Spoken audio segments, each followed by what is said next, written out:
എടി പാത്തുമ്മ, എന്താണ് ഞങ്ങളിങ്ങനെ തൊള്ള വിളിക്കണേ?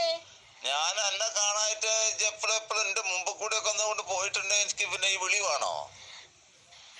ഇവിടെ കൊറേ പണിയില്ലേ അടുക്കളയില്? എന്തൊക്കെ പണിയുണ്ട്. രാവിലത്തെ ഞമ്മള് അത് കഴിഞ്ഞ് ചായയൊക്കെ കുടിച്ചു കഴിഞ്ഞ് ഇനിയിപ്പൊ ചോറിന്റെ ഒരു കൂട്ടാണ്.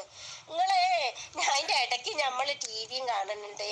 ടിവിയിൽ ഇങ്ങനെ കൽപ്പനേന്റെ ഒക്കെ എനിക്ക് ഭയങ്കര ഇഷ്ടാണ്. കൽപ്പന പാവം എനിക്ക് ഭയങ്കര ഇഷ്ടം. പിന്നെ അതേപോലെ നമ്മുടെ കോമഡി ഉത്സവത്തിൽ ആ തടിച്ചൊരു മോനില്ല, അതിന്റെ പേരെന്താ? എന്താ പോന്റെ പേര്?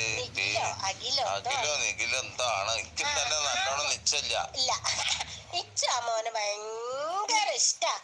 അതിങ്ങനെ മുഖം കണ്ട് അവരോടൊക്കെ എന്ത് സ്നേഹത്തിലാണ് വർത്താനം പറയണത്. നിങ്ങക്ക് സ്നേഹല്ല എന്നോട്? ഒത്തിരി സ്നേഹാണ്. പൊരുത്ത സ്നേഹമുണ്ടോ? അതുകൊണ്ടല്ലേ എന്നെ ഏത് നേരം കാണണമെന്ന് തോന്നണത്.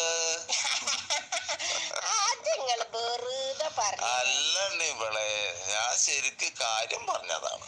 എന്നാലും നമ്മള് വേഗം കോഴിച്ചാറ് ചോറൊന്നും ഉണ്ടാക്കട്ടെ കേട്ടോ. അന്ന് കോയിന്റെ ചാറ് പോരെ? കോയിന്റെ ചാറ് പോരാ, വലിയ കഷണം വേണം എനിക്ക്. കൊറക്. പണ്ട് ഉമ്മ അങ്ങനെ ചൊല്ലിക്കൊണ്ടിരിക്കും. ഒലക്ക വീണ ചത്ത കോയിന്റെ ചാറ് കൂട്ടാലോ, കുറച്ച് കഴിഞ്ഞ കഷണം കൂട്ടാലോ. എന്റെ അമ്മ ഇങ്ങനെ പാടും. അനക്ക് ഓർമ്മയുണ്ടോ? പണ്ടൊക്കെ നമ്മള് ഈ കോയിനെ ഇറക്കുമ്പോഴേ അതിന്റെ കാലിന് വേണ്ടി അടി കൂടും. അതനക്ക് ഓർമ്മ ഉണ്ടത്? ഓർമ്മ ഉണ്ട്.